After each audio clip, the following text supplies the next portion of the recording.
tu peux toujours être disposé également à échanger avec lui autour de toutes ces questions. Les 10 conversations clés à avoir avant de dire oui, quatrième partie, et nous verrons ce soir de sous-thèmes. J'espère bien que tout ce qu'on a vu jusqu'ici, vous faites l'effort de l'appliquer, de le pratiquer avec votre partenaire, parce que ça ne sert à rien d'écouter, de disposer de votre temps pour ces lives et de ne pas apprendre ou de ne pas appliquer ce que vous avez appris. La ressource la plus merveilleuse qu'on a en tant qu'enfant de Dieu, en tant qu'humain, c'est le temps. C'est le temps que Dieu nous accorde. Et le temps est vraiment l'une des ressources formidables et fondamentales qu'on a pour réussir nos relations dans leurs dimensions les plus profondes. Donc, il faut profiter du temps que vous avez avec votre partenaire pour aborder ces questions afin d'établir de bonnes bases et de réussir vos relations et plus tard votre mariage. Alors, le sixième sous-thème, ce soir, c'est bien les finances. Ce soir, nous parlons des finances. Le cinquième sous-point, c'est le cinquième. Nous parlons d'abord de la pureté des limites et après quoi nous parlerons des finances. Donc, nous avons parlé la dernière fois du quatrième sous-thème, c'est la gestion des conflits. Aujourd'hui, nous allons parler de la pureté et les limites, c'est le cinquième sous-thème. Et puis, le sixième sous-thème que nous allons voir ce soir, ce sont les finances. Donc, j'espère bien que tu es connecté et que tu prends plaisir déjà à savoir exactement ce que le Seigneur entend te dire en cette soirée à propos de la pureté et les limites. Sur la question de la pureté et les limites, je pense qu'on a eu le temps quand même de faire quelques lives, d'avoir quelques lives sur la question de la pureté, des raisons fondamentales de dire non au sexe avant le mariage. On a déjà abordé quelque peu ces sujets, mais aujourd'hui, il s'agira pour moi de vous présenter des questions que vous pourriez poser à votre partenaire, à votre cheminant, à votre cheminante pendant les fiançailles ou pendant le cheminement. Alors, je vais tout de suite droit au but vu qu'on est en train de chercher et courir après le temps pour finir avec ce thème le plus tôt possible. La première question à poser à votre cheminot ou votre cheminante dans le cheminement, dans les fiançailles, c'est cette question suivante. Quel est ton point de vue sur la pureté sexuelle avant le mariage? Quel est ton point de vue? Quel est ton point de vue sur la pureté sexuelle avant le mariage? Il est important que lorsque vous commencez une relation avec un homme, avec une femme, vous puissiez savoir exactement son point de vue sur la question de la pureté. Vous devrez savoir quel est son point de vue sur la pureté sexuelle avant le mariage. La Bible est claire là-dessus, on est tous d'accord. Il est formellement interdit d'avoir des rapports sexuels avant le mariage. Le sexe, c'est pour monsieur, c'est pour madame quand vous êtes marié. Si vous n'êtes pas marié, il faut quasiment, carrément, obligatoirement éviter les rapports sexuels. Donc, beaucoup de jeunes filles aujourd'hui, parce que la majorité du temps, ce sont les femmes qui sont tentées par des hommes qui leur demandent de coucher avec eux avant le mariage. Très souvent, les cas où les femmes proposent ou demandent le sexe aux hommes existent, mais ce n'est pas assez fréquent. Ça existe, je vous assure, ça existe. Mais très souvent, ce sont les hommes qui proposent ou qui disent aux femmes ou à leurs cheminantes, si vraiment tu m'aimes, faisons ceci, parce qu'on est certain qu'on va se marier. C'est un piège, c'est une ruse du diable.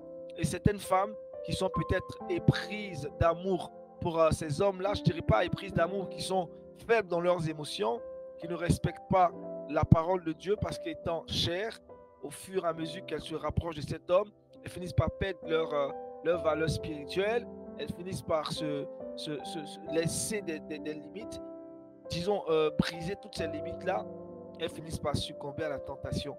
Donc il faut éviter, lorsque vous êtes avec un homme, avec une femme, il faut prendre le temps de lui poser la question, quel est ton point de vue sur la pureté sexuelle avant le mariage? Est-ce que tu es du genre à faire le sexe ou à te préserver, à te conserver pur jusqu'au mariage? Vous devriez avoir une réponse claire à propos de cette question que vous poserez à votre partenaire.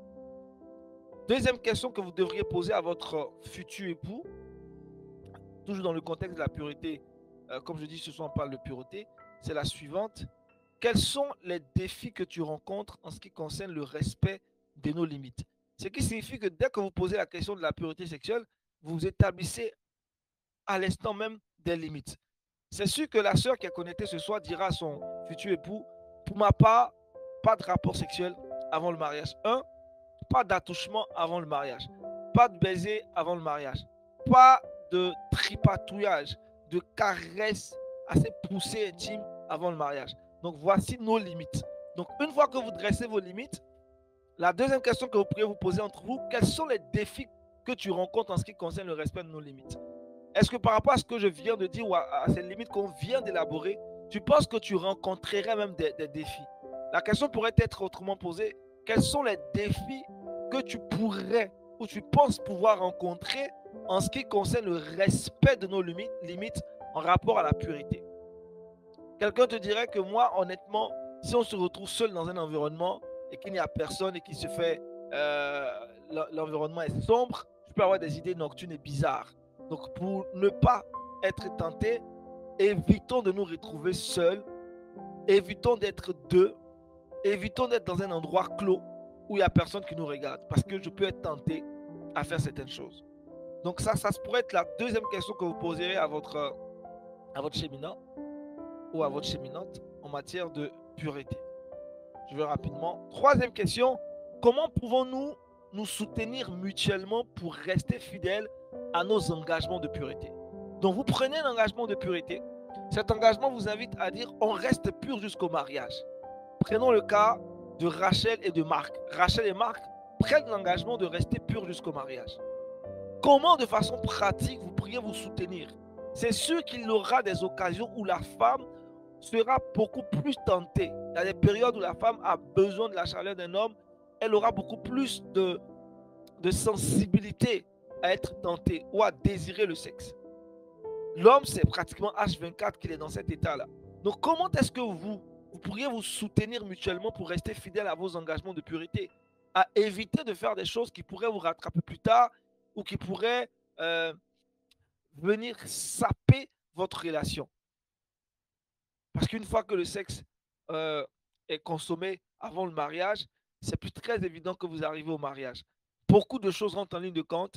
Vous ouvrez une porte, l'ennemi accède à cette relation et très souvent il y a des déceptions qui naissent. Si la fille ne voulait pas être allée au sexe et qu'elle a succombé à la tentation, elle va en vouloir à l'homme et après elle peut se rétracter pour dire si tu n'as pas été capable de patienter dans les fiançailles, qu'est-ce qui prouve que dans le mariage tu ne serais pas même d'aller coucher avec d'autres femmes? Ça crée beaucoup d'autres situations. Il y a la susceptibilité qui naît. Déjà que vis-à-vis de Dieu, vous êtes en infraction, ça vous prendra le temps pour restaurer votre relation. C'est sûr, vous demandez pardon à Dieu, il vous accorde son pardon, mais vous allez payer les conséquences de cela. Donc, il y a beaucoup de choses qui rentrent en ligne de compte, qui viennent alourdir, qui viennent pour parfois retarder même la volonté parfaite de Dieu dans votre vie. C'est pour cela que vous devriez vous soutenir mutuellement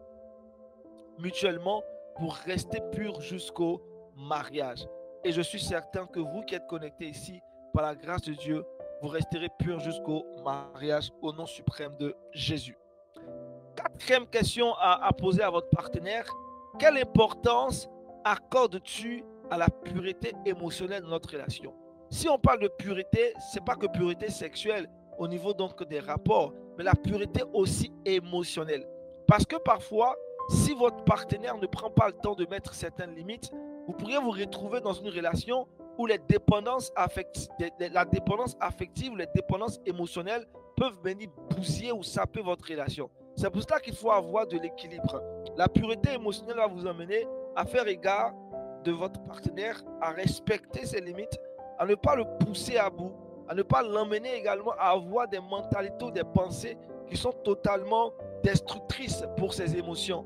Quand on parle de pureté émotionnelle, on parle des activités ou des actions que vous pourriez poser vis-à-vis de votre partenaire qui peut l'emmener à être en colère, à être triste, à être malheureuse. Il faut vraiment préserver l'intégrité émotionnelle de votre partenaire.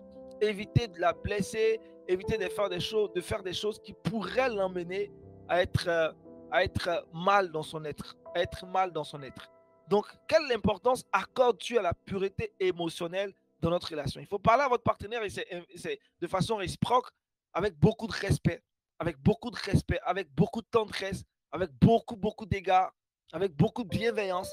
Donc, toutes les choses vont contribuer à préserver, à conserver votre pureté émotionnelle pendant votre parcours qui vous mène jusqu'au mariage. Cinquième question assez importante, toujours en rapport avec la pureté. Comment souhaites-tu que nous parlions de la tentation ou des luttes dans ce domaine? Il faut être sincère avec votre partenaire. Si vous avez un grand penchant, vous sentez que vous êtes très tenté, il faut en parler, il faut aborder cette question. Donc, comment souhaites-tu que nous parlions de la tentation des luttes dans ce domaine? Écoute, fiancé, comme j'ai pris l'exemple de Marc, Marc pourrait dire à sa chépinote, La dernière fois, c'était difficile pour moi lorsqu'on s'est retrouvé à telle heure. J'avais vraiment l'envie de t'embrasser, de te câliner. Et franchement, c'était difficile pour moi. Je voudrais vraiment qu'on évite de se retrouver par moment dans une telle atmosphère, parce que je suis super tenté. Donc, il faut trouver le moyen pour aborder ces questions de la tentation et des luttes dans ce domaine. Il faut être vrai avec votre partenaire et il ne faut pas cacher ça. Si vous êtes en train de lutter, ça vous fatigue, votre partenaire pourrait être un véritable soutien pour vous dans la prière, mais ces attitudes aussi pourraient vous aider à ne pas pousser le bouchon trop loin et à ne pas vous exposer à des actes qui seraient regrettables plus tard. Donc, comment souhaites-tu que nous parlions de la tentation des luttes dans ce domaine? C'est assez important. Sixième question, quelles sont les limites que tu aimerais établir pour nous protéger? Donc, si on a des luttes, c'est sûr qu'il faut établir des limites. Si on a des luttes, c'est sûr qu'il faut établir des limites pour se protéger. Toujours avoir des limites. Toujours avoir des limites dans les fiançailles, dans le cheminement. Toujours avoir des limites. Donc, à vous d'établir vos limites. Et ça, c'est de façon personnelle que chacun pourrait établir ses limites avec son fiancé ou sa fiancée en fonction de vos sensibilités. Je pourrais peut-être vous proposer les limites à établir. Ça pourrait être une autre thématique qu'on pourrait aborder. Mais de façon générale, quand vous allez échanger, vous allez trouver forcément les limites que vous devriez établir entre vous afin de ne pas tomber dans le piège de la tentation, de ne pas succomber à la tentation. Est-ce que ça va jusqu'ici? Est-ce que ça va? Je suis rapide, mais après on pourrait se poser la question. Septième question, comment gérerons-nous les situations où nous pourrions être tentés de dépasser nos limites? Ça peut arriver où vous serez tellement tenté de faire des choses. Comment vous devriez gérer ça? Qu'est-ce qui va vous ramener sur le droit chemin? Nous connaissons toute l'histoire d'un certain Joseph. L'histoire antique de Joseph nous rappelle que c'est un homme qui était jeune, très jeune d'ailleurs, qui était tenté par une très belle dame, la femme de Potiphar. Et la position de Joseph vis-à-vis de cette dame n'a pas été de discuter avec elle, il a fui. Souvent, certaines batailles se gagnent en fuyant. Fuir de façon naturelle donne l'impression d'être un lâche, d'être un peureux. Mais devant certains ennemis, on ne discute pas avec eux. Le péché du sexe n'est pas un péché avec qui on discute. La tentation sexuelle n'est pas un péché avec lequel on discute. Tu ne peux pas entrer en conversation avec le péché du sexe et tu vas t'en sortir. Tu es tenté par une soeur, tu es tenté par ta fiancée, tu sens que l'adrénaline monte et que tu es excité, il faut fuir en même temps. C'est vrai pour la femme, c'est aussi vrai pour l'homme. Il ne faudrait pas te jouer au dur. Il ne faudrait pas te jouer au dur en disant, écoute, moi je suis capable de résister. Toutes ces personnes qui se sont ont prévalu être fortes, ont fini par succomber. Toutes ces personnes qui ont vanté être fortes, ont fini par succomber. Il n'y a pas de gloire à dire que je suis capable de résister à la chair. Ta chair ne sera jamais convertie. La destinée finale de ta chair, c'est la crucifixion. Cette chair-là, tu n'iras pas au paradis avec cette chair-là. On aura des corps glorieux. Donc cette chair est un ennemi permanent avec nous pendant tout notre parcours terrestre. Ça fait partie de nos ennemis en permanence. La chair fait partie de nos ennemis en permanence. Pourquoi? Parce que cette chair-là, elle est de nature pécheresse. C'est pourquoi il faut faire très attention. Je vous ai dit tantôt que le plaisir est dans le corps. Le plaisir est dans le corps. Donc faisons attention pour ne pas être pris par ce piège. Comment tu gères la situation lorsque tu es tenté? Il faut fuir. 1 Corinthiens 6,18 dit fuyez l'impudicité. Donc l'attitude à avoir devant la tentation, c'est de fuir. Il faut fuir. Il ne faut pas discuter. Il faut fuir. Huitième question que vous pourriez vous poser, et c'est très très important, capital, parce que jusqu'ici nous sommes à la recherche de solutions pour mener une vie de pureté, des attitudes au quotidien. Pose la question à ton partenaire. Pose-lui la question. Pose-lui cette question-là. Quel rôle penses-tu que la prière joue dans le maintien de la pureté? La prière joue un rôle important dans le maintien de la pureté. La prière joue un rôle important dans le maintien de la pureté. Il n'y a pas de vie de sanctification sans vie de prière. Plus tu pries, plus tu tues ta chair. Tu sacrifies ta chair. Tu sacrifies ta chair. Donc, il est important de parler de prière. Quel rôle penses-tu que la prière joue dans le maintien de la pureté? En fait, dans la question se trouve la réponse. La prière joue le rôle du maintien de la pureté. De telle façon qu'on nous dit que l'ONU ou l'Organisation mondiale a pour rôle de maintenir la paix, d'assurer la paix dans le monde entier, spirituellement parlant, la prière, déjà l'ONU qui n'arrive même pas à respecter ses engagements, La prière t'aide ou nous aide à maintenir une vie de pureté. Donc quand on est tenté, on court, on part dans la prière, on part dans la présence de Dieu pour dire Seigneur, je suis super tenté, donne-moi la force de résister. Donne-moi la force de résister. Résister au diable, mais de fuir l'impudicité. C'est la prière qui t'amènera à fuir l'impudicité. Quand tu connais les conséquences de l'impudicité, dès que ça arrive, tu commences à fuir, à courir. Tu prends tes deux jambes et tu prends la poudre d'escampette, paf, tu disparais parce que tu n'as pas envie de te faire mal et de faire du mal à ton Père, de faire du mal au temple du Saint-Esprit. Que Dieu nous bénisse. 9e question à poser à ton partenaire, alors que nous avançons, nous finissons bientôt. 9e question à poser à ton partenaire en ce qui concerne la pureté, c'est la question suivante. Comment souhaiterais-tu aborder les conversations sur l'intimité après le mariage? C'est une question super importante. Il y a des sujets en rapport avec l'intimité que vous devriez d'aborder.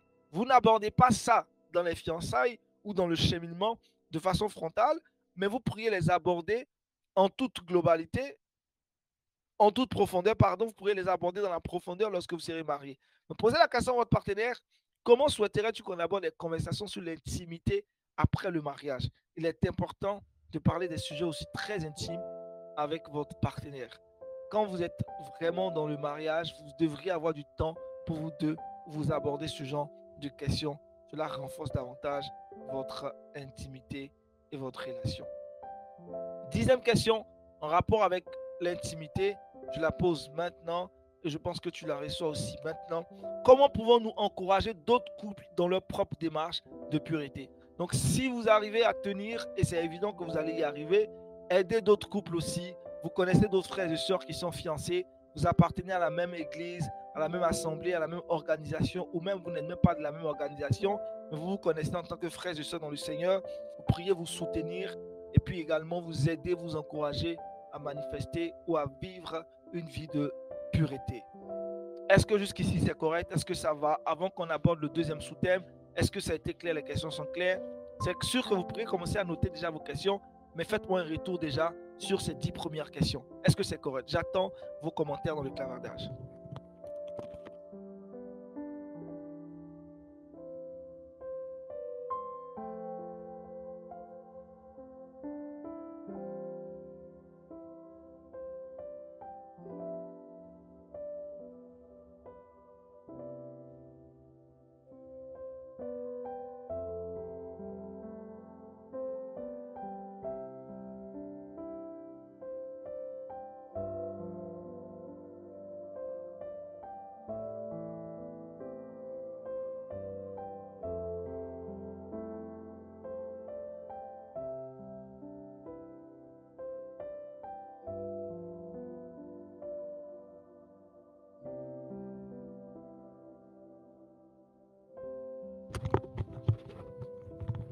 Alors, c'est correct, c'est clair pour Joël, c'est correct pour Elena, c'est clair pour Ruth. Parfait. On peut donc avancer au deuxième sous-thème. Et comme je l'ai dit tantôt, c'est le 6e sous-thème que nous sommes en train de voir maintenant depuis le début de cet enseignement sur les 10 questions à se poser. Et on parle ce soir encore des finances. Waouh! On parle des finances. Et ça, c'est super important. Quand on parle d'argent, ça crée tellement de défis dans certaines relations. Je voudrais que tu sois disposé à bien noter ces questions que tu poserais à ton partenaire. Tu poserais déjà même dans les fiançailles. Il y a beaucoup de personnes qui disent est-ce que c'est normal? J'ai déjà fait ce débat avec certains jeunes d'offrir ou de partager avec sa fiancée ou avec son cheminant, de lui faire des cadeaux. Ça, c'est clair qu'il n'y a pas de débat à faire là-dessus. C'est normal. Quand on aime, on donne. Donc, quand tu aimes quelqu'un, tu n'attends pas en retour que cette personne-là te redonne ce que tu lui as donné. Toi, tu le fais en le faisant. Tu es content de voir l'autre heureux. En fait, l'amour, c'est ça. L'amour, c'est de pouvoir être disposé à faire plaisir à son partenaire. Comme je le disais tantôt, lorsqu'on se marie, on se dit que moi, je suis là pour quoi? Je suis là pour aider l'autre à réussir. Je suis là pour... Et quand les deux partenaires partagent cette même mentalité du mariage, on est prêt à se surpasser pour pouvoir atteindre le sommet. Pourquoi? La Bible nous demande de pouvoir considérer les intérêts des autres plus importants que les nôtres. Donc, si déjà dans le mariage, cette pensée, elle est bien implémentée, elle est bien comprise, c'est évident que l'autre se mettra à fond pour faire plaisir à son partenaire. Donc, même quand je suis dans les fiançailles, je suis un cheminant, que je vois que ma partenaire a des besoins et que je suis capable de l'aider, je suis capable d'être un soutien pour elle, je ne me prive pas de le faire. Et si même plus tard, cette relation échoue, je ne serai pas en train de regretter tout ce que j'ai dépensé sur elle ou dépensé pour elle. Sauf que pendant que je dépense sur elle ou je dépense pour elle, je le fais avec sagesse. Il ne faudrait pas que cette femme ou cette jeune fille devienne une prise en charge pour toi. Non, ça ne marche pas. La seule personne qui se doit d'être pour nous, de faire de nous une prise en charge, c'est Dieu. Ta femme, je ne dirais pas ta femme, ta cheminante ne doit pas être une prise en charge pour toi. Non, non, non, non, non.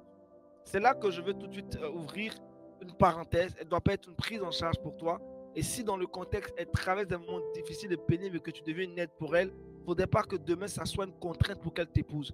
Parce que beaucoup de sœurs n'avaient même plus de sentiments pour un frère, mais parce qu'elles voulaient être reconnaissantes, elles ont finalement sont allées au mariage. Et elles souffrent parce qu'elles n'ont jamais aimé, parce qu'il avait les moyens qui les aidaient, elles sont finalement allées jusqu'au mariage à cause d'une question d'argent. Je sors un peu de mon contexte, mais c'est pour déjà planter le décor, pour que chacun sache que je peux aider, je peux partager, je peux donner, mais sans attendre quelque chose en retour. Lorsqu'on aime, on donne. Et le moyen par excellence par lequel on prouve qu'on aime quelqu'un, c'est lorsqu'on donne. La Bible dit qu'à Dieu a tant aimé le monde, dans Jean 3,16, et il a donné son fils. Donc, la conséquence normale de l'amour, c'est le don. Bref, c'était une parenthèse. Pour parler des finances, nous avons aussi 10 questions à poser à notre cheminot ou à notre cheminante pendant le parcours qui nous conduit jusqu'au mariage. La première question à poser à votre partenaire concernant les finances, est la suivante. Comment envisageons-nous de gérer nos finances une fois mariés? Donc, il faut se poser la question, comment nous allons gérer nos finances? Comment nous allons gérer toutes les ressources que nous aurons? Très, très important que vous ayez une vision claire sur la gestion de vos finances. Ça ne va pas causer de problème parce que vous êtes une seule chair, donc vous avez des ressources qui vous appartiennent à deux. Deuxième question à poser, quels sont tes objectifs financiers à court et long terme? Donc, vous venez dans la vie de quelqu'un, vous entrez dans la vie de quelqu'un, avant de vous rencontrer, certainement que cette personne avait des objectifs financiers. Donc, vous devrez savoir exactement quels sont ces objectifs financiers à court ou à long terme. Maintenant qu'on est là, maintenant qu'on commence la relation, quels sont tes objectifs à court, à moyen même, parfois, et enfin à long terme? Il te dirait peut-être que moi, j'ai pour objectif de pouvoir glaner 10 millions dans les 3 mois à venir. Donc, quand toi, tu rentres dans sa vie, il faut te dire que le gars, lui, il est focus sur son investissement. Il veut gagner de l'argent dans les 3 mois à venir, c'est 10 millions. Tu dois pouvoir être une aide pour lui. Peut-être que ta présence va ralentir son projet. Donc, il faut en parler, il faut aborder cette question. Troisième question, quelle est ta philosophie concernant l'épargne et l'investissement? L'épargne et l'investissement. Waouh, c'est là que ça fait mal. On pourrait faire tout un séminaire sur la question de l'épargne et de l'investissement. Parce que beaucoup parmi nous avons manqué parfois dans notre parcours de comprendre l'importance de l'épargne. Et c'est ce qui fait que parfois, quand on prend de l'âge et qu'on devient des hommes, qu'on travaille, on n'a pas cette habitude, cette philosophie de l'épargne. Pourtant, c'est important d'épargner. Donc, vous et votre partenaire, vous devriez être à mesure d'avoir une mentalité commune sur la question de l'épargne et de l'investissement. Combien on épargnera lorsqu'on aura nos salaires, lorsqu'on aura des revenus? Est-ce qu'on épargne 10%, 15%, 20%? Cet argent-là, à quel moment on le réinvestit ou on l'investit dans un projet? Il est important de pouvoir aborder ces questions sur l'épargne et l'investissement. Vous voyez les couples qui sont des super aujourd'hui financièrement riches, c'est parce que madame et monsieur ont compris ces principes-là, ils les ont appliqués, ils sont en train de vivre de belles choses. Quatrième question à poser à votre partenaire, comment souhaites-tu que nous établissions un budget commun? Donc, il est important d'avoir un budget familial. Et même déjà, si quand vous allez vous marier, c'est sûr que vous n'aurez pas d'enfant tout de suite. Je dis tout de suite, c'est-à-dire dans les 2 mois qui suivent. Mais il faut établir un budget où vous intégrez même l'avenir de vos enfants. Où vous commencez à épargner pour l'arrivée de vos enfants. Donc, il est important d'établir un budget commun. Et il faut aborder ces questions-là. Vous avez l'air, ça pourrait être, vous pourrez vous dire, mais c'est trop de questions qu'on poserait. Oui, parce que les fiançailles, ça sert à ça. Le cheminement, ça sert à ça. Il faut aborder toutes ces questions. Cinquième question, comment te sens-tu à l'idée de partager toutes nos ressources financières? Certaines femmes ne sont pas d'accord avec cette mentalité-là. Pour elles, leur argent, c'est leur argent, elles ne partagent pas avec le mari. D'autres disent, c'est correct, on partage tout ensemble. En temps normal, les amis, lorsqu'on est un foyer, on est un couple, il faut être transparent. À tout va avec votre partenaire. Vous gagnez 10 000 francs par semaine. Votre époux doit être informé des 10 000 francs. Maintenant, après, il dit, chérie, dans les 10 000 francs, écoute, fais ce que tu as à faire, participe, et puis le reste t'appartient. Bref, c'est à vous de décider, mais vous devez être transparent sur vos revenus. En Afrique, là, on a peut-être été dans ce tabou où parfois le salaire de papa est caché, le salaire de maman est caché, où on ne sait même pas combien les deux gagnent. Monsieur cache son bulletin de salaire, madame ne sait pas exactement combien ils sont. Et ça continue encore dans beaucoup de foyers africains. Et ça crée beaucoup de misère. Parce que quand ta femme ne sait pas combien tu gagnes, elle est capable de penser que tu gagnes peut-être plus et que tu refuses de lui donner. Pourtant, peut-être que tu gagnes moins. Peut-être aussi que tu gagnes plus que tu veux lui cacher ça. Donc, tout ça pour éviter cette vie de mensonges et de suspicions, il est clair qu'il est important pour monsieur et madame, et ça, vous devez aborder la question, est-ce que la cheminante, elle est heureuse, elle est d'accord avec l'idée de partager ses revenus mensuels avec son époux et de pouvoir s'occuper des charges de la maison ensemble. Bref, c'est à vous de voir, mais tout est-il que vous devriez partager vos ressources financières communes. Sixième question à poser, est-ce que tu as des dettes? Quelle est ta position sur les dettes? Vous êtes financière avec quelqu'un, vous êtes cheminante avec quelqu'un, demandez si cette personne a des dettes. Ne soyez pas surpris dans le mariage. Demandez à cette personne, est-ce que tu as des dettes? Oui, combien de dettes? Quel est le plan que nous allons établir pour pouvoir éponger toutes ces dettes? Comment devrons-nous gérer toutes ces dettes? Donc, il est important de savoir si le partenaire avec qui vous êtes a des dettes ou pas. Est-ce qu'il doit aux gens? Est-ce qu'il doit à qui? Il doit quoi exactement? Il ne faudrait pas que vous soyez surpris. Et surtout, si vous allez avec le régime de communauté de biens, il ne faudrait pas qu'après avoir glané beaucoup de biens, bon matin, on vienne prendre tout ce que vous avez fait ensemble, tout ce que vous avez construit ensemble, parce que votre mari est engagé dans des dettes qu'il ne vous a pas averti. Donc, prenez le temps de poser la question à votre partenaire pour savoir exactement s'il y a des dettes ou si elle a des dettes. Septième question, comment aborderons-nous les grandes dépenses ou achats majeurs? Donc, il y a des grandes dépenses, l'achat d'une maison, l'achat d'un terrain, l'achat d'une voiture. Vous savez, les questions d'argent, ça crée tellement de problèmes.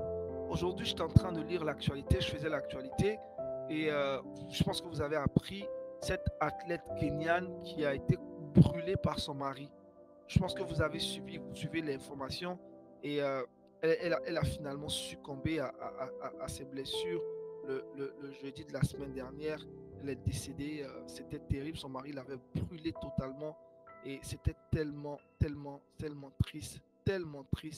Elle est décédée et c'est son mari qui est à la base de cette brûlure-là. Et ça fait le tour du monde. Elle a été brûlée à 80%. Rebecca Cheptegei, je pense que vous la connaissez, vous connaissez l'actualité.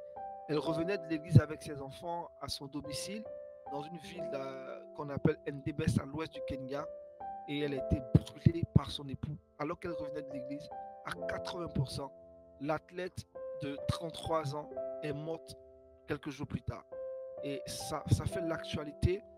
Et le suspect, qui est son mari qui l'avait brûlé, lui aussi, en la brûlant, il s'est brûlé lui-même aussi parce qu'en la brûlant, il a eu les séquelles de cet incendie qu'il faisait sur sa femme, de tout ça. Et il est décédé lui-même aujourd'hui. Ce monsieur même est décédé aujourd'hui. C'est tellement triste. Voilà, merci Joël pour les images. Elle a été même aux Jeux Olympiques à Paris il y a quelques semaines de cela. Elle ne savait pas qu'elle allait mourir à 33 ans. Et le père de la fille a dit qu'en réalité, le problème, c'était une question de terrain. Le mari de la femme n'était pas d'accord avec elle parce qu'elle avait acheté un terrain. Sur ce terrain, elle voulait construire sa maison. Mais le monsieur ne voulait pas ou il ne veut pas que sa femme construise sur ce terrain-là. Donc, c'est une question de terrain, une question d'argent, de biens qui a emmené son mari, son soi-disant mari. Bon, c'est son mari, qu'est-ce que vous voulez que je dise? Tellement qu'il avait de la haine comme son épouse qui avait un terrain. Parce que, vous voyez, il faut vous accorder sur les projets que vous avez. Ça me fait tellement mal pendant que j'en parle. Elle est morte comme ça à 33 ans. Morte jeune. Elle qui, vraiment, terrible. Parce que son mari et elle ne sont pas tombés d'accord sur un projet qu'elle devrait faire. Selon les dires du père de la fille. Les enquêtes continuent toujours, mais c'est le père de la fille qui a révélé ces choses en disant que le monsieur n'était pas d'accord avec sa femme sur la question du terrain qu'elle avait et voulait construire sa maison là-dessus. Il ne voulait pas de ce projet-là. Vous comprenez? Donc, ils ne se sont pas engagés. Quand je posais la question, comment abordez-vous les grandes dépenses ou achats majeurs? Vous devriez vous accorder sur ces choses. Vous devriez vous accorder sur ces choses pour ne pas créer de la discorde, pour ne pas créer des mésententes. Dans beaucoup de rapports, dans beaucoup de relations, la question des finances reste l'un des sujets qui crée beaucoup de divisions. Donc il faut faire très attention à la gestion que vous faites de vos ressources financières. Huitième question, comment souhaites-tu que nous gérions nos finances avec générosité envers les autres et envers l'Église? Là où vous devez comprendre que Dieu veut vous bénir, c'est lorsque vous devenez une source de bénédiction pour plusieurs. Dieu considère que tu es béni quand les ressources que tu as sont capables d'être utiles aussi à d'autres personnes. Quand tes ressources servent à d'autres personnes. Donc, vous devez intégrer ça dans votre projet de vie, dans votre gestion de vos finances. Comment est-ce que nous allons utiliser nos ressources financières pour bénir d'autres frères de l'Église, pour bénir nos familles, pour bénir nos frères?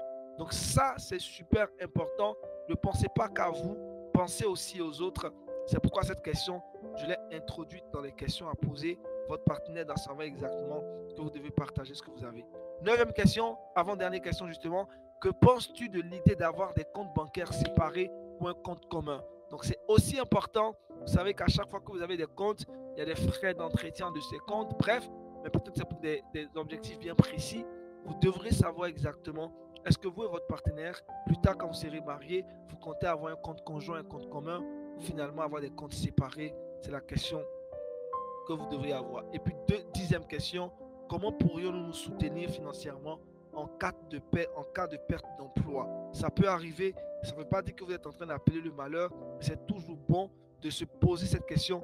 Comment prévoyons-nous de nous soutenir financièrement en cas de perte d'emploi ou de crise économique? Comment pourriez-vous vous soutenir? Comment? Comment vous pourriez vous soutenir?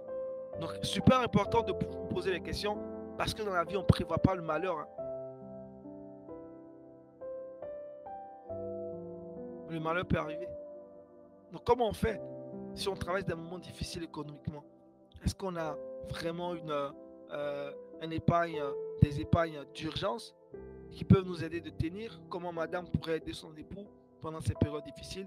En gros, voici 10 questions que vous devriez aborder en rapport avec les finances. Et les 10 premières questions que nous avons élaborées, énumérées, sont en rapport avec la pureté et les limites.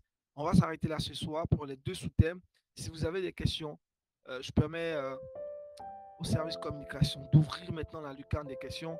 Vous pourriez poser vos questions. On a encore une vingtaine de minutes pour répondre à vos questions. Et je pense que chacun de nous répartira ici avec des réponses assez claires par la grâce du Seigneur. Son esprit est avec nous et nous saurions exactement comment faire avancer les choses. C'est super important de comprendre ces différentes questions. Je le dis tantôt, les fiançailles, le cheminement, c'est un temps précieux au cours duquel vous devriez vraiment investir beaucoup de réflexion pour ne pas être surpris demain dans le mariage. Le mariage, ça demande beaucoup d'efforts, ça demande beaucoup de travail, ça demande beaucoup d'engagement, ça demande beaucoup de choses. Donc, si vous n'avez pas pris le temps de vous poser les bonnes questions, il vous sera difficile demain de pouvoir affronter les défis de la vie de couple. Donc, vous devez apprendre chacun d'entre vous deux. Vous devez être humble vis-à-vis de l'un ou de l'autre. Vous devez vraiment manifester beaucoup d'attention pour ne pas être surpris demain. Vous devriez être capable de dire peu importe ce qui arrive dans la vie, il faudrait qu'on ait le sens de l'humour face aux finances. Il ne faudrait pas qu'on soit rigide sur la question d'argent. Et face à la question de la pureté, c'est clair qu'il faut être assez dur. Vous devriez rester pur jusqu'au mariage. Ça doit être une décision que vous prenez à deux, de vous engager à rester ainsi jusqu'au mariage.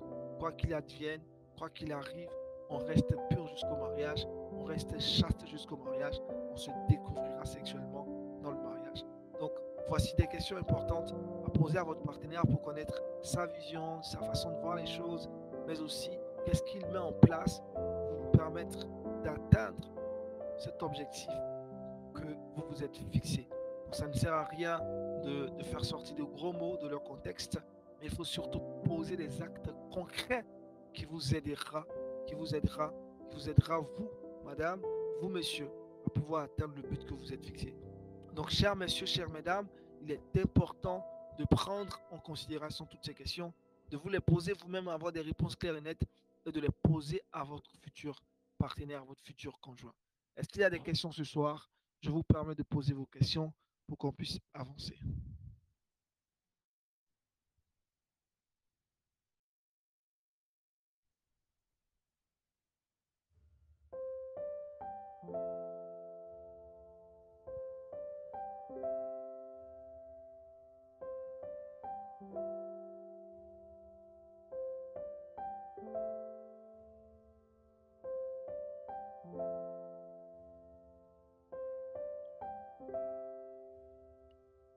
Hmm. Quelles sont les conversations abordées sur l'intimité après le mariage, non pas dans le cheminement? Les questions en rapport avec les, par exemple, je peux me permettre de le dire avec les positions des rapports sexuels, par exemple. Mais je dis tantôt là, ce sont les questions qu'il faut aborder lorsqu'on est marié. Si on n'est pas marié, on ne peut pas parler de position sexuelle. Donc ça sert à rien. Donc, et cette question-là pourrait être abordée pendant quand vous serez marié. Mais si vous n'êtes pas encore marié, vous êtes dans le cheminement, il faut éviter ce genre de questions-là. Totalement, il faut les éviter. Il faut les éviter.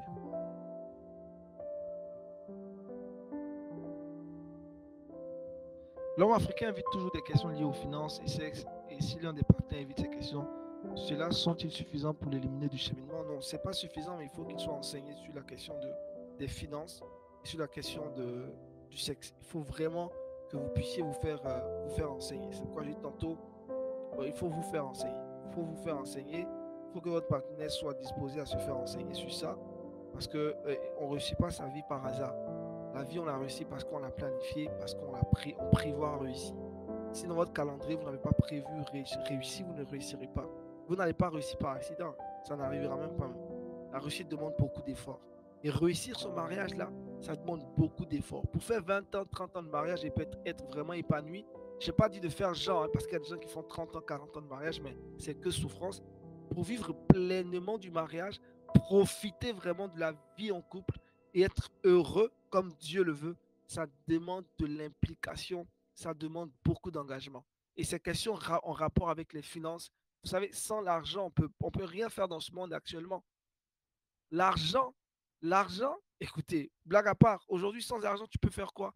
Même faire des campagnes d'évangélisation, les réveils, on peut rien faire. Sans argent, on peut rien faire là. Donc, il faut prendre le temps de discuter sérieusement avec votre partenaire. On a l'onction, on a la sagesse, mais cette sagesse que Dieu nous donne nous pousse à être riches, à avoir des moyens financiers, à pouvoir épargner, à avoir de très bonnes relations avec nos finances. Donc, s'il vous plaît, si votre partenaire, l'homme africain, a du mal, il faut faire comprendre à ce dernier-là que vous n'allez pas réussir votre mariage parce que vous priez beaucoup, mais parce que quand vous finissez de prier, vous avez la sagesse et vous savez quoi faire. Donc, il faut qu'on planifie notre vie de couple, il faut qu'on planifie un budget, il faut qu'on sache combien on veut dépenser le mois. Et ça, maintenant, vous devriez avoir un rapport clair là-dessus. Si vous ne savez pas comment on gère de l'argent, il y a beaucoup de formations qui existent. Beaucoup même. Et ces formations, la majorité sont nombreuses sur YouTube. C'est gratuit. Vous pouvez aller vous former comment on épargne.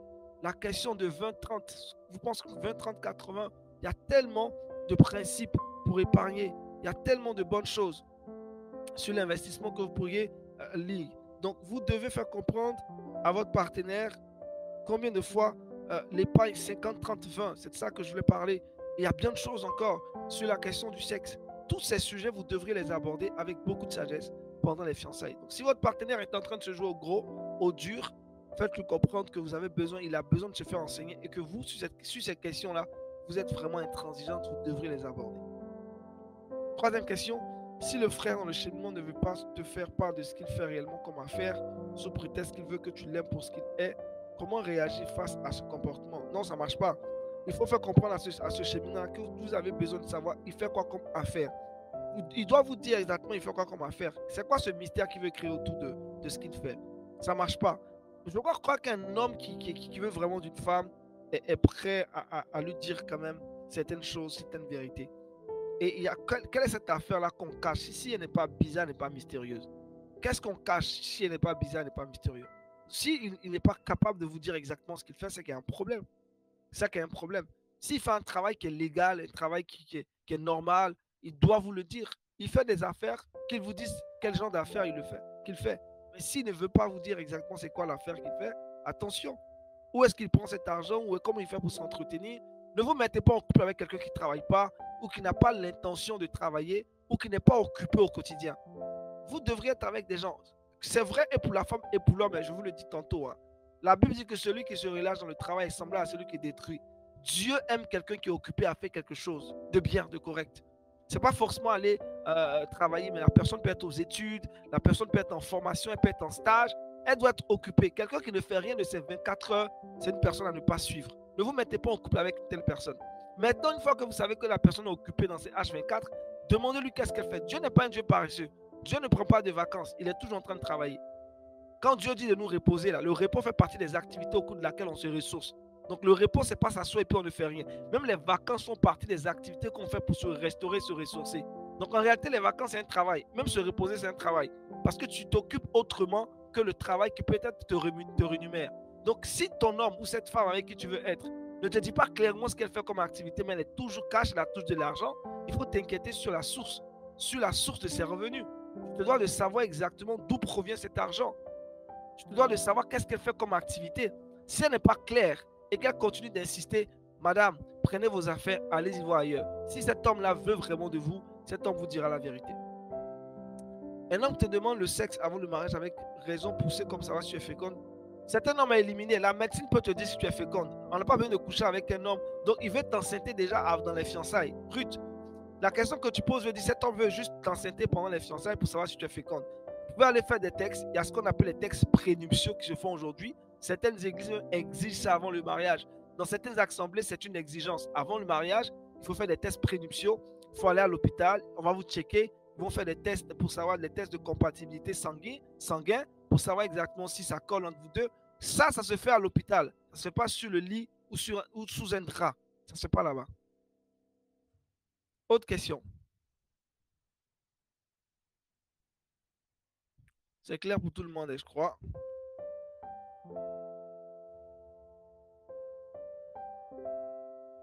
Faites attention, hein, parce que beaucoup d'hommes sont très rusés aujourd'hui.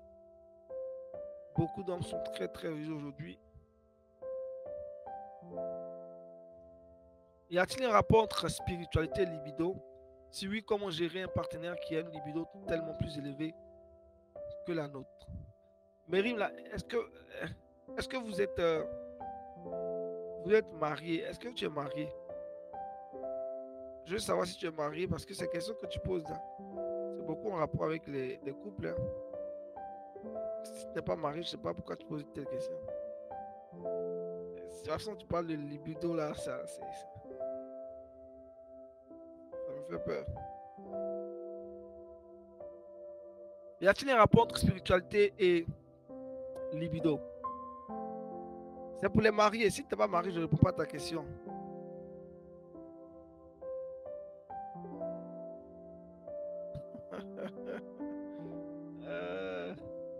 Non, je pense que Mérine n'est pas mariée, donc cette question, je ne vais pas répondre à cette question. On va être sage quand même ici. Faudrait pas. Il y a beaucoup de célibataires ici. Faut pas réveiller l'amour qui dort actuellement. Faut pas aller les chercher. Et les questions de. Donc je ne répondrai pas à ta question, Mérine. Ça, je me réserve le droit de ne pas répondre à ta question. Pas parce que je n'ai pas de réponse, mais parce que je ne trouve pas approprié. On parle des cheminants, des cheminantes. Ta question est un peu osée et poussée. Bref, est-ce qu'il y a d'autres questions? Est-ce qu'il y a d'autres questions? J'espère que tu ne prends pas ça en mal, Mérim. C'est juste dire que je pourrais répondre à la question autrement. Peut-être que, voilà, si tu me rassures que tu es marié, je pourrais répondre à la question. Si tu n'es pas encore marié, il ne faut pas parler de libido pour l'instant. Il faut laisser libido aux hommes qui sont mariés, aux femmes qui sont mariées. Il ne faut pas te déranger avec ces questions-là. C'est une très belle question, c'est très intelligent la question, mais ce n'est pas adapté à Joël Massamba. James, James, James aura la réponse et ça va le fatiguer toute la nuit, il ne sera pas équilibré, il va se poser trop de questions et c'est pas très intéressant tout ça. Est-ce qu'il y a d'autres questions encore? Il n'y en a plus, je crois. Toutes les façons, on tend vers la fin de ce live. Est-ce qu'il y a d'autres questions? Donc, j'insiste encore sur cette question, ou disons sur le rapport que vous devriez avoir. Échange, communication. Oui, elle reviendra forcément à une autre occasion. Garde-la, James va noter la question à une autre occasion lorsqu'on fera la rencontre des couples au cœur de l'amour par la grâce de Dieu. On pourrait parler de ça. Toutes les questions sont ouvertes au cœur de l'amour. On pourrait aborder ces questions-là. Ça sera au cœur de l'amour. Qu'est-ce que je raconte? Oui, c'est plutôt ouais, la nuit des cœurs. La nuit des cœurs où on a peut-être des couples qui sont avec nous. Donc là, c'est possible de poser ce genre de questions-là. Là, c'est possible. La nuit des cœurs, là, c'est possible de poser ce genre de questions. Donc prenez le temps de discuter avec votre partenaire, discuter avec lui, posez-lui ces questions. Ne soyez pas forcément dans ce qui est formel. Ça peut être une question après l'autre, ça peut être une question aujourd'hui, demain vous posez l'autre question. Vous devez prendre plaisir à discuter de ces sujets. Ça ne doit pas être vraiment comme si vous êtes sur un tatami, un ring en train de vous battre et répondant. Non, non, non. Prenez le temps de discuter calmement comme des hommes et des femmes qui sont très matures. Le manque de finances peut être un obstacle. Oui, le manque de finances peut être un gros obstacle dans une relation. Le manque de finances, oui, peut être un gros obstacle dans une relation. Quand on n'a pas les moyens, on est limité dans beaucoup de choses. On est limité dans beaucoup de choses. Et cela est frustrant et pour l'homme et pour la femme. Et pour la femme. Ne pas avoir les moyens financiers, cela est très frustrant. C'est pourquoi il faut vraiment travailler pour avoir le minimum, pour être à l'abri des besoins. Avoir le minimum. Il faut travailler pour avoir le minimum. Le minimum, se permettre d'avoir un toit, d'avoir de la nourriture, d'avoir des choses les plus basiques de la vie et ne pas dépendre de quelqu'un. Ça, une relation où monsieur, madame sont en manque de finances, il va y avoir toujours des tensions. On ne vit pas d'amour et d'eau fraîche, les amis. On ne va pas aller cueillir des choses dans la brousse pour manger. Ça ne marchera pas. Donc, il faut travailler. Et la ressource que Dieu nous donne pour travailler, c'est le temps. Nous avons tous le temps pour travailler. Nous avons tous le temps pour apprendre, aller à l'école, nous former. Nous avons tous le temps pour apprendre des choses pratiques pour que demain cela puisse porter du fruit. Donc, le manque de finances peut être un gros obstacle, un gros ennemi d'un épanouissement dans une relation. C'est pourquoi vous devez travailler. Madame, travaillez. Monsieur, travaillez. N'attendez pas toujours que ce soit l'homme qui vous tende, qui vous donne. Vous-même, cherchez à avoir vos propres moyens. Parce que lorsque vous cherchez à recevoir de la part de Dieu, ce n'est pas sur votre mari que vous comptez. Vous voulez recevoir de la part de Dieu, de votre Père, pour être une bénédiction pour plusieurs. Question 6. Pensez-vous qu'avoir un compte bancaire commun sera l'idéal, surtout que les femmes sont souvent très dépensières? Après, ça dépend. Ce n'est pas toutes les femmes qui aiment dépenser. C'est vrai que de façon naturelle, beaucoup de femmes dépensent. Mais c'est toujours bon d'avoir un compte commun. Parce que pour certains projets que vous aurez, il faut aller à deux. Ça donnera plus de poids. Et avoir beaucoup de comptes, je ne sais pas si c'est très utile. Moi, je vous conseillerais d'avoir un compte commun. Ça vous amènera à avoir de la discipline vous-même en tant que femme, savoir que votre mari a accès au compte, a accès à ce compte-là, il pourra avoir toutes les transactions qui ont lieu. Donc, ça vous évitera vraiment de pouvoir dépenser. Il faut fonctionner avec un budget. Hein. Quand on a un compte, tout ça, ce qui va nous aider à vivre une vie paisible, c'est avoir un budget et ne pas sortir du budget. Il faut toujours vivre en dessous de ses moyens. Si vous gagnez 100 000 francs par mois, vivez comme si vous gagnez 50 000 francs par mois. Il ne faut jamais vivre au niveau de vie que vous avez comme salaire. C'est là que beaucoup de personnes n'arrivent pas à épargner et puis ils restent pauvres toute leur vie. Vous touchez 100 000 francs comme salaire, vivez comme si vous avez 50 000 francs comme salaire. Vivez comme si vous êtes un homme qui a 50 000. Vous touchez 200 000, vivez comme un homme qui perçoit un salaire de 100 000 francs CFA. Vous touchez 5 000 $ le mois, vivez comme si vous percevez 3 000 $ ou 4 000 $. Ne vivez jamais au-dessus de vos moyens, ne vivez jamais au niveau que vous avez comme salaire. Vous vous mettez dans un stress total. Plus vous vivez en dessous de vos moyens, vous avez beaucoup d'épargne et ces épargnes vont vous servir de faire des investissements. Vous allez multiplier vos sources de revenus. Au bout d'un certain temps, vous êtes en train de devenir riche. Vous devenez de plus en plus puissant. Parfait. Autre question. Là, il y a beaucoup de questions maintenant. Question 8. Je pose une question sérieuse. Quel est votre conseil, Bishop, pour un cheminement réussi sans rapport de Salomon? Il y a beaucoup de choses à faire lorsqu'on est dans une relation de cheminement. Pour le réussir, ça demande d'avoir un plan de match. Aujourd'hui, beaucoup de jeunes veulent réussir leur relation de cheminement sans plan de match. Quand vous vous engagez dans une relation, dans un cheminement, toi, en tant qu'homme, tu dois savoir exactement ce que tu attends de la sœur vis-à-vis de toi. Moi, je plains beaucoup les hommes parce que j'ai comme l'impression que beaucoup d'hommes aujourd'hui, de frères dans le Seigneur, sont tombés dans la légèreté, dans la facilité. Ils ne prennent pas le temps de faire un plan de match et de pouvoir exposer clairement leur vision. Avant d'aller vers une sœur, il faudrait que tu sois clair, tout soit clair dans ton esprit. Cette sœur-là, je veux cheminer avec elle jusqu'au mariage. Et pendant le cheminement, voici ce que je voudrais faire avec elle. Et ça, c'est préparé, c'est même très écrit Les esprits ne font rien sans écrit. Dieu ne fait rien sans écrit. Tu prends le temps, tu écris clairement. Pendant le cheminement, avec cette sœur, je planifie pour que tout soit équilibré. Activité spirituelle, activité sociale, activité ceci, activité cela, temps de communion, temps d'échange, temps sortie ici, détente. Tu planifies tout, tu calcules, tu évalues combien ça te coûtera en termes de temps, en termes d'action, en termes d'énergie. Tu dois pouvoir évaluer tout ça.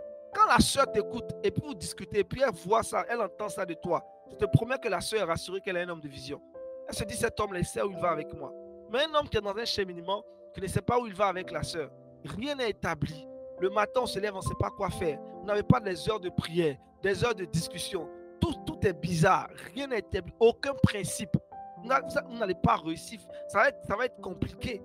Prenez le temps de tout établir en fonction de l'emploi du temps de la sœur. Si elle est encore étudiante ou si elle est encore élève, comment toi tu peux l'aider? Travaille sur vos projets à deux. Il faudrait qu'elle soit une aide pour toi, tu sois une aide pour elle. Ça se planifie. Donc, ce sont des situations qui se gèrent au cas par cas. En fonction de qui tu es, de qu'est-ce que tu fais, tu dois pouvoir établir un plan de match en rapport avec celle que tu as en face de toi. Je ne sais pas si elle fait quoi, mais c'est en fonction de ce qu'elle fait aussi que tu vas établir maintenant. Le cheminement, c'est trop bon. On dit cheminement. Donc, quand on dit cheminement, c'est que c'est d'étape à étape qu'on avance. Quand tu chemines vers un endroit, c'est qu'il y a des endroits où il y a des étapes que tu dois franchir. Et ces étapes-là, tu dois les établir. Et lorsque tu vois la fille, tu l'exposes ton plan, tu l'exposes ta vision, elle dit oui, je veux aller avec toi dans ce cheminement-là parce que tu sais où tu m'emmènes. J'espère que j'ai répondu à ta question, Marius. J'espère. Question 9. Combien de temps doit durer les cheminements et les fiançailles pour être sûr d'avoir fait le bon choix? Tout va dépendre de la capacité, de la maturité financière, la maturité spirituelle, pardon, la maturité financière, la maturité sociale de l'homme avec qui vous êtes. Si cet homme-là est assez franc, il est venu avec des intentions claires et nettes, avec les moyens de sa politique, spirituellement parlant, vous checkez, il est spirituel, socialement parlant, le monsieur, il a les moyens financiers, les fiançailles ne doivent pas durer longtemps. Moi, je conseille des fiançailles 1 à 2 ans, 2 ans maximum. Pour moi, ce sont les fiançailles qui doivent faire 2 ans maximum si monsieur a les moyens pour te marier. Si vous êtes des étudiants, vous êtes encore en train de vous chercher, là, c'est facultatif maintenant. Donc, vous êtes dans une étape d'amitié, de cheminement. Donc, vous êtes en suspens. Vous attendez que la situation financière change ou que le statut social change. Mais il doit avoir une deadline. C'est-à-dire le monsieur doit s'imposer lui-même une deadline. Pour dire, Papa God, moi, je veux me marier telle année. Je suis en train de travailler ou je suis étudiant. Quand je finis, je vais travailler telle année. Je travaille peut-être 1 an ou 2 ans, le temps de gagner un peu d'argent, de faire un peu d'épargne. Et puis, je vais épouser mon épouse. Ça, c'est clair. Donc, en fonction de la situation dans laquelle vous êtes, vous devrez savoir combien de temps votre fiançailles ou vos cheminements doivent durer. Mais ça ne doit pas être long. Quand vous arrivez aux fiançailles, c'est que vous êtes sûr que vous allez vous marier. Sûr dans le sens où vous êtes certain que l'homme avec qui vous êtes est correct. Maintenant, on peut rompre les fiançailles. Ce n'est pas un péché, c'est normal. S'il fait des gaffes ou que les fiançailles n'ont pas été concluantes et que vous découvrez beaucoup de mensonges, vous rompez. C'est normal. Dieu prend plaisir à cela. Parce qu'il préfère que les fiançailles se rompent, que le mariage demain puisse aboutir à un divorce. Dieu ne veut pas de divorce. C'est trop compliqué les divorces.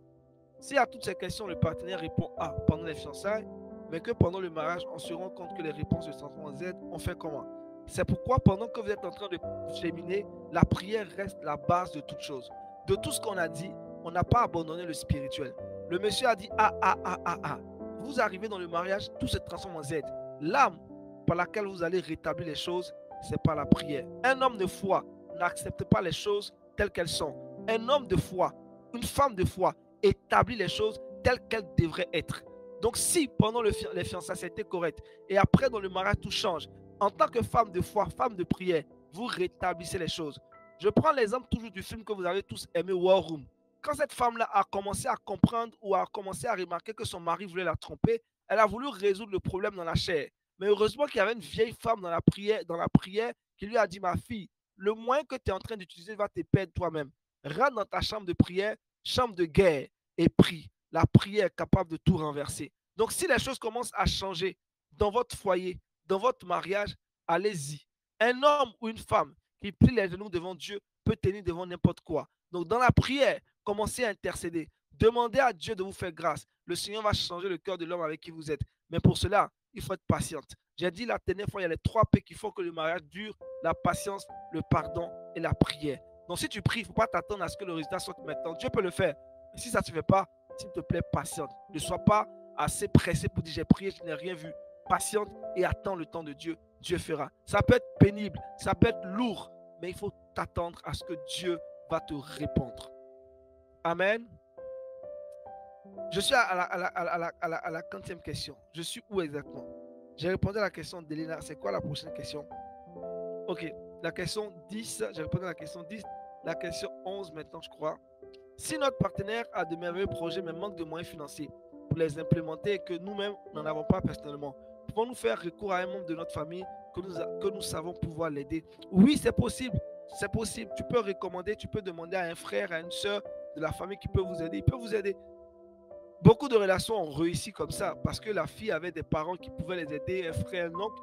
Vous savez, ce qu'on va chercher chez un homme, ce n'est pas l'argent, c'est la vision qu'il a. C'est la vision. Donc, si vous rencontrez un homme qui a une bonne vision, il est sérieux dans sa démarche. Il y a des hommes, quand tu les rencontres, ils n'ont pas encore l'argent, mais tu sais qu'ils vont réussir parce que leur vision est claire. Ils savent où ils vont. Ce genre d'hommes-là, c'est des hommes de vision, c'est des hommes de valeur. Ce sont ces hommes-là qui construisent des vies, qui construisent des pays, qui construisent des nations. C'est des hommes de vision. Donc, si vous avez rencontré un tel homme qui a de grands projets, qui a une bonne vision, qui n'est pas un rêveur, rêveur dans le sens où il rêve et il ne travaille pas, mais qui est un homme d'action, malgré la vision qu'il a, allez-y avec lui. Si un membre de votre famille peut l'aider, allez-y voir ces membres de la famille en toute discrétion, demandez-lui de l'aide, qu'il puisse vous aider comme un prêt, et plus tard, vous allez lui rembourser. Vous allez voir, ça va marcher. Question 12. Que faire quand la femme dit que son argent n'est qu'à elle seule? Elle ne dépense rien, tout dépend de toi. Que faire? Il faut déjà ne pas brusquer la femme. C'est pourquoi pendant les fiançailles, il faut prendre le temps d'être enseigné. Vous êtes une seule chair.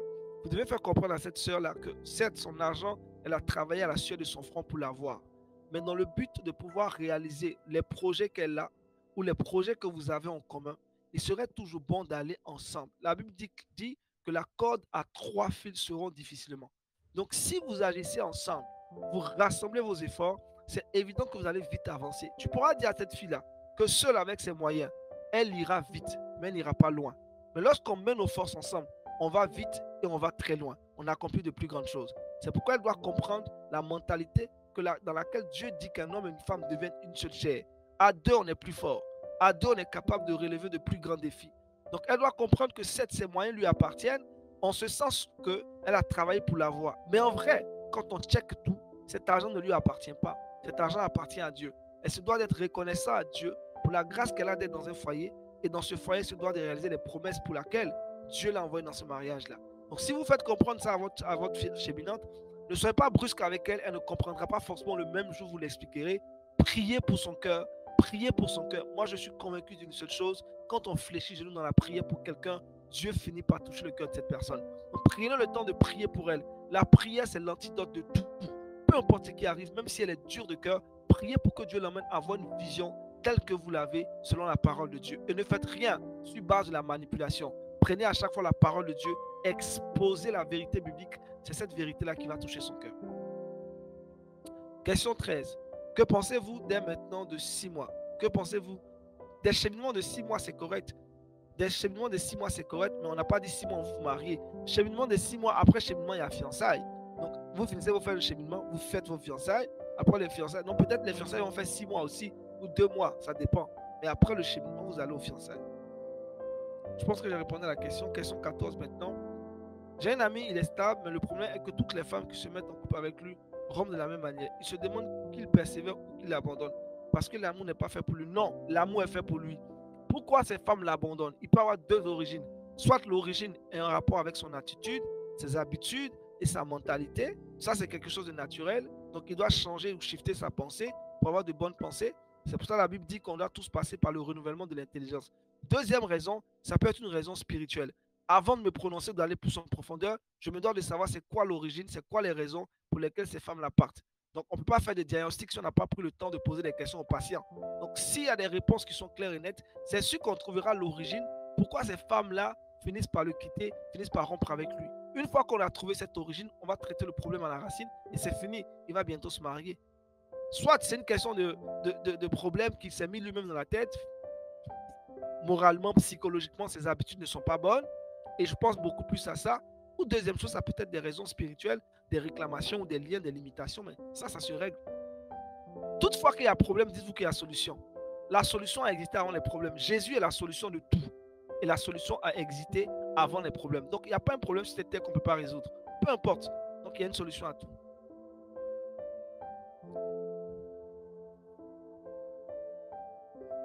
Que faire quand la femme travaille et l'homme est à la maison sans travail? Il faut prier pour que l'homme travaille. Mais il faut que l'homme aussi se lève pour aller chercher le travail. Ken Fak, il va être bonne question. Il ne faudrait pas que ça soit un homme paresseux, il ne travaille pas et puis se plaint tout le temps.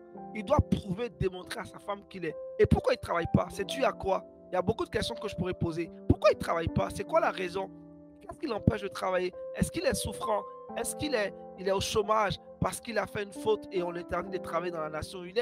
Est-ce qu'il manque de permis de travail pour travailler parce qu'il est à l'extérieur? C'est quoi le problème? Mais l'homme doit démontrer de l'intention de travailler. Il doit pouvoir se lever le matin, aller chercher le travail. Et même s'il ne cherche pas le travail dehors, sur Internet, il peut chercher le travail. Il peut trouver de l'ouvrage. Il peut s'occuper sainement.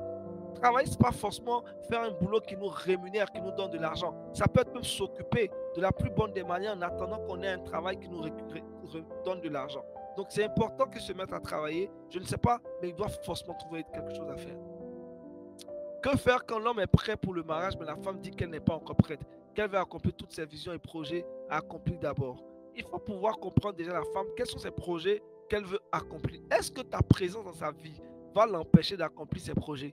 Si tu sais que ta présence dans sa vie peut l'aider à aller plus vite, va sur ce sens-là. Ne cherche pas à la convaincre pour la convaincre, mais essaie de lui faire comprendre qu'il y a une saison dans laquelle elle doit se marier. Si tout est stable, vous êtes prêts, tous les moyens sont là, et que les raisons qu'elle évoque sont des raisons sociales, comme ce que tu viens de me dire, elle n'a donc pas raison de ne pas se marier. Parce que, une fois que vous êtes marié, c'est évident qu'il y a d'autres projets qui vont entrer en ligne de compte et c'est à vous de vous accorder. Si elle a des projets qui sont super importants, elle dit, mon chéri, on peut se marier, mais pour les enfants, ça sera 2 ans ou 3 ans après. Tu peux patienter, toi l'homme, pour t'accorder avec elle et c'est 3 ans après qu'elle va mettre au monde des enfants. Donc tout ça, ce sont des choses qui se discutent en privé, mais il n'y a pas de statut sur lequel une femme pourrait se baser socialement pour dire, parce que je vais accomplir telle vision, je ne suis pas prêt à me marier. Si c'est dans un contexte où elle est obligée de rester célibataire pour le faire, ok. Mais si ce n'est pas vraiment une contrainte, alors elle peut se marier. Comment différencier un homme de vision d'un manipulateur? Comment différencier un homme de vision d'un manipulateur? Un homme de vision est un homme qui sait exactement ce qu'il veut. Ou à la limite, qui sait que Dieu lui l'a appelé à faire quelque chose. Deuxième chose, un homme de vision est un homme qui est véridique. Troisième chose, un homme de vision est un homme qui prend le temps de pouvoir lui-même se poser les bonnes questions quant à l'apport qu'il vous apportera. C'est-à-dire quand il rentre dans votre vie, cet homme de vision sait qu'il vient pour vous apporter quelque chose. Quatrième chose, un homme de vision est un homme de prière. C'est un homme qui aime la prière. Cinquième chose, un homme de prière est un homme de vision est un homme de foi. Un homme de vision est un homme de foi. Sixième chose, un homme de vision est un homme qui vous soutient. Quand il est dans votre vie, il ne parle pas que de lui, il parle de vous. Il vient pour vous apporter un plus sur base de ce qu'il a reçu comme qualité, comme compétence, comme valeur. Donc voici quelques signes qui montrent que c'est un homme de vision. Septième chose, un homme de vision est un homme qui est patient. Huitième chose, un homme de vision est un homme travailleur. Vous voyez que c'est quelqu'un qui travaille, il est courageux, il est audacieux. Ces quelques points-là, énumérés pêle-mêle, vous disent exactement c'est qui l'homme de vision. Je pense qu'on a répondu à toutes les questions. La dernière des questions, 18 questions, on a battu les records aujourd'hui. On a même dépassé les 7 minutes de temps, on va finir bientôt. Que faire face à un partenaire, une partenaire qui a un très grand appel, qui nécessite plusieurs années de formation et d'intimité avec le Saint-Esprit avant de s'engager concrètement dans une relation? Et il faut patienter. La seule chose à faire, c'est de patienter. Si cet homme-là a un appel qui nécessite des années de formation, d'intimité avec le Saint-Esprit, il faut patienter. On ne peut rien faire d'autre que de patienter. Donc, toi qui es sa partenaire, tu te dois de patienter. Tu te dois de patienter. Tu te dois de patienter. Tu ne peux pas faire autrement. Si Dieu a dit à Marie qu'elle doit accoucher Jésus avant que Joseph ne la marie, Joseph était obligé de patienter. Il ne pouvait pas faire autre chose. Il ne pouvait pas épouser Marie pendant qu'elle était enceinte de Jésus. Ce n'était pas possible. Il fallait qu'elle accouche d'abord et que le mariage se fasse après. Donc, si cet homme la porte un Messie, il a un grand appel, et que cet appel lui demande de faire beaucoup de privations, d'aller se faire former à l'étranger, de payer le prix pour cela. Madame, si vous l'aimez vraiment, patientez, payez le prix. Patientez, payez le prix. Abba Père, je veux te rendre grâce pour ce temps encore au cœur de l'amour, pour toutes ces questions qui ont été abordées. Je te rends grâce. Nous avons abordé deux sous-thèmes aujourd'hui, la question de la pureté des limites et Seigneur des finances.